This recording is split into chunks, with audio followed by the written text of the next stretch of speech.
Hello and welcome back, James. You've been on holiday. Tell us more about it in a second, but let's just do this quick intro. Welcome to the Growing Pair episode 8. My name is Isaac Goldfarb, and with me here is. James Edge. And James, I gave already a spoiler that you've been in holiday. Would you like to give us like your highlight from your holiday? Yeah, it was really good. I was in Gibraltar with family for my brother's 25th anniversary, renewing their vows. So it was a nice family event, and Oh. it's definitely always good to connect with the wider family. Creates a good environment. It's good fun. You are supposed to bring the topic today, but what I would like to ask you, I'm daring to ask you because you know we are always life coaches. We are breathing and eating life Oh coaches. God, go on. What does family mean to you? Phew. That's a good. It's a good question. I'd say it's kind of a feeling of belonging, home. It's kind of safety. There's a lot of feelings when you're surrounded by family. Yeah. What about for you then? You mentioned only the positive feelings, and there are Good many of point. them. But the first thing that comes to my mind always, you Mm, don't choose your family.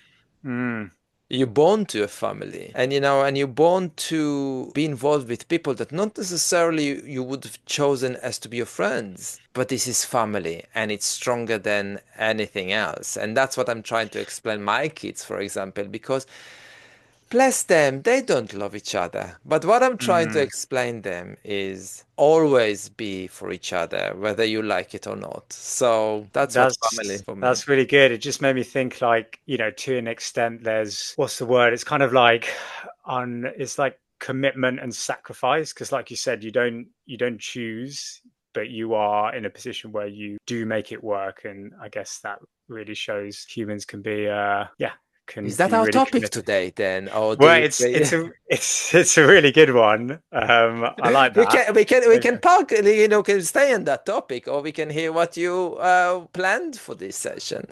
Yeah, I'm going to bring what I planned just because I like I'm ready to go on the topic myself. So, Okay. but we can definitely think about that in the We will future. come back to the family. So you know what? It's the best with the family. They're always there, so we can come back to it whenever we want. Yes, exactly. So yeah, look, when I was at the wedding over the weekend, to speak to my cousin Dylan, who also makes content on mindset and lifestyle, and we were speaking around the topic of fear. Now, this got me thinking about a book I read a few years ago called Fear. Probably going to butcher the name here by Thich Nhat Hanh, who's a monk. And essentially, in there, he said, fear begins from an early stage in life. And it kind of made me think, remember when we were really young kids, if we can remember it that long ago, we would run when we couldn't really walk. We would climb trees without even thinking about the consequences. And there was, no fear in what we were doing. Yet as we grow up, we kind of add more fear into our lives. So it made me think, do we learn fear ourselves as we grow up? And therefore, is fear just subjective and we can change our minds about it because it's something that we've kind of taught ourselves as we grow up? Wow. I would say definitely we learn how to fear. First thing that comes to my mind is the fact that we usually develop fear from experiences, so bad experiences. Mm-hmm. So we won't have a problem to climb on a tree until we Yeah. fall down from it. Yeah. You won't, most likely you would not be scared of a dog until you get bitten by it Mm-hmm. as a child. I mean, and Mm-hmm. I'm generalizing it, but but Mm-hmm. but usually that's what happens. As we grow up, we have more and more life experiences, which some of which are not positive ones. Mm-hmm. Mm-hmm. And let's say you lost someone you love, your grandparents, your parents, Mm-hmm. relatives, family, friends. And then you have the fear of losing others because you know what the feelings Mm-hmm. are. You know what Mm-hmm. what it makes you feel, and you don't want to feel this way. So Yeah. yeah, definitely I see fear as something we learned to have. Yeah, and then that's why I'm kind of with the question here, how can we unlearn it then? Because let's say that is a situation there where you do have you lost someone and now you're scared of losing people. Yes, there is evidence that someone you did lose in the past, so that is reality, but you're kind of using that then to create a non-reality fear of they I might lose them, when in reality you might not, but you're still using that fear from the past to dictate how you feel now. So it's kind of like difference between reality and perceived fear, I guess, as well. But yeah, I'm really intrigued around how we can unlearn or relearn our views on fear. I don't think we should unlearn to Mm, unfear. I yeah. think we should learn the fear. Mm-hmm. And I think when we identify, the first step is to identify this is I'm scared of it. Mm-hmm. Because sometimes it takes a while until you admit this is what you are scared of, right? Mm-hmm. So the first step in my mind would be you identify the fear, acknowledge it, understand this is makes me feel scared. Mm-hmm. The second step, and then again, it's a bit of a border between therapy and life coaching here, because in the therapy world, you would have gone to the past and see what happened, Gone how deep. how did it happen, what makes you feel this way, to Mm-hmm. understand the fear. Mm-hmm. And that's important process. In the life coaching approach, we will identify this fear and see how can we overcome it by reframe the way of thinking, by um, trying to set some goals around this fear and see if we can beat that fear. You know what I mean? There are Mm, different ways that we can approach from a life coaching perspective.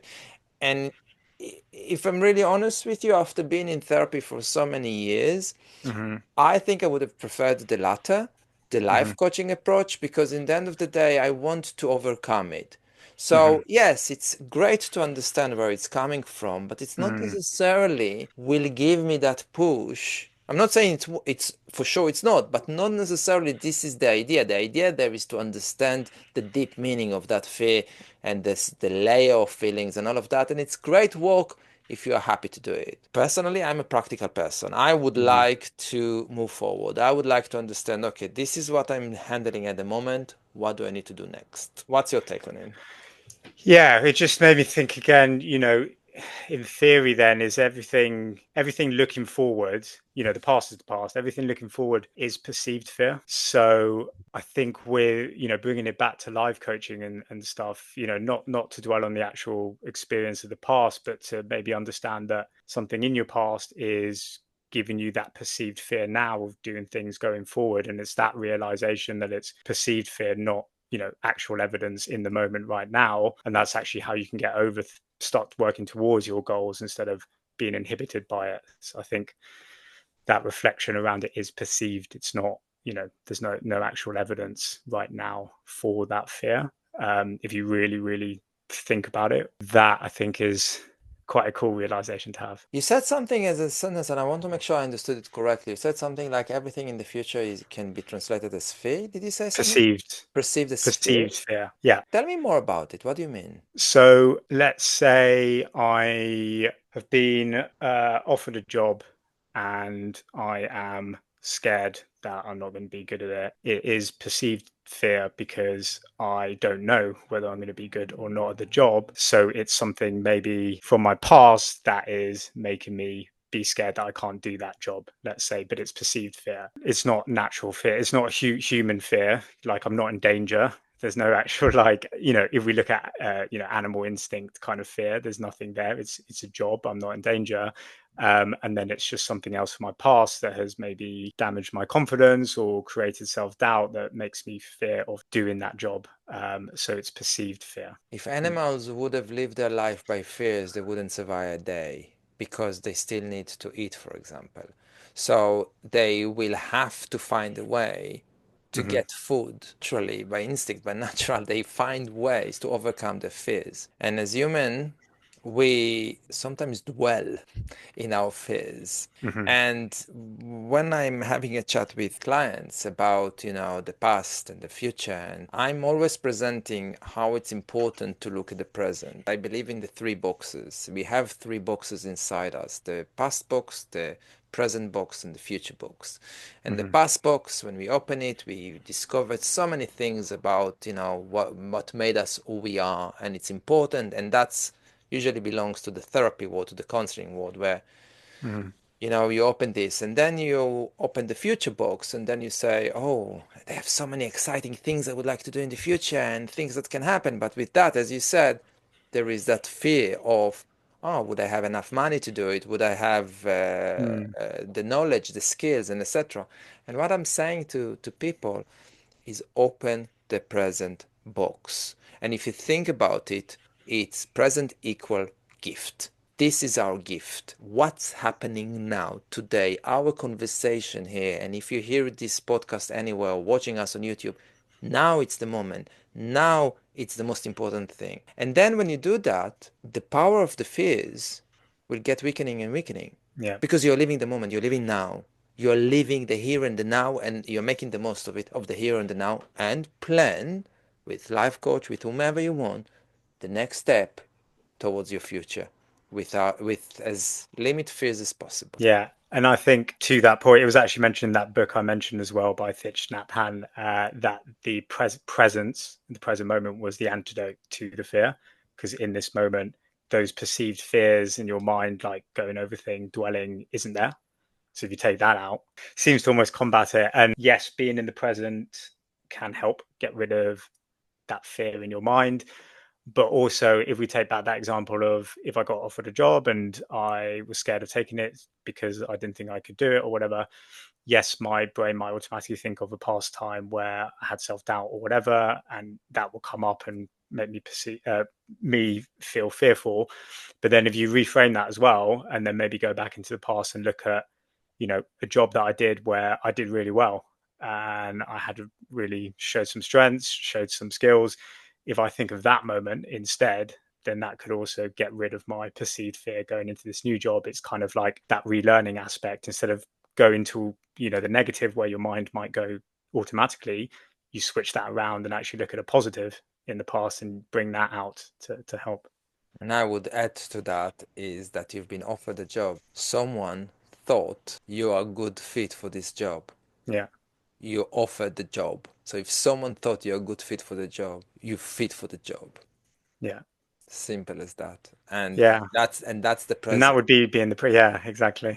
Exactly. Wow, okay, that's an interesting topic to talk about fears, and fears is a heavy one as well. One last question: fears equal anxieties? Leave it with you for the next time. I'll go with yes. Well, is it? I'm not sure. This is something that we need to explore further. But that was the topic for today, talking about first two things you're taking from today, James. God, I'll let you go first. Oh, okay. Well, something that I'm trying to live my life, and I love using this sentence: present equal gift. When people start understanding that, real understanding that, they will appreciate more what they have at the moment and be less judgmental, less angry, less frustrated. They will appreciate more what they have. So present equal gift is my gift to you, listeners and viewers. And the second thing, we started this conversation about family. Hmm. And then we move to fears, and I see a very strong connections between family and fear. And I need to reflect on that and understand why my brain went to that direction. Mm, But there mm, is a very, very strong connection. And it's not by mistake we started to mm. talk about family and move to fear. And mine would be, yeah, again, the presence being an antidote for fear. And also, yeah, well, you mentioned, understanding where the fear is coming from, but also, relearning my attitudes toward fear that then I can focus purely on looking forward, for sure is what I'm going to take coming from this. Fantastic! James, it's been a pleasure. I missed you. We missed a week when you had your Yeah, I was a bit holiday. rusty, I'd say, after a week off. No, But you were not rusty. You came back as sharp as ever. If our viewers want to reach out to you, how do they do that? at James at the-v-edgecoaching.co.uk. And you are more than welcome to reach out to me. My email is mataralifecoaching@gmail.com. If you like this episode about fears, comment, review, share it with your friends. And James, we didn't mention in the beginning, we reached a milestone Oh of yeah, 20, of 20 followers. So you promised to celebrate. How are you going to celebrate? I said actually in that episode I would go for a walk, so I'm going to So go what's for the a walk. next goal? 50. Oh,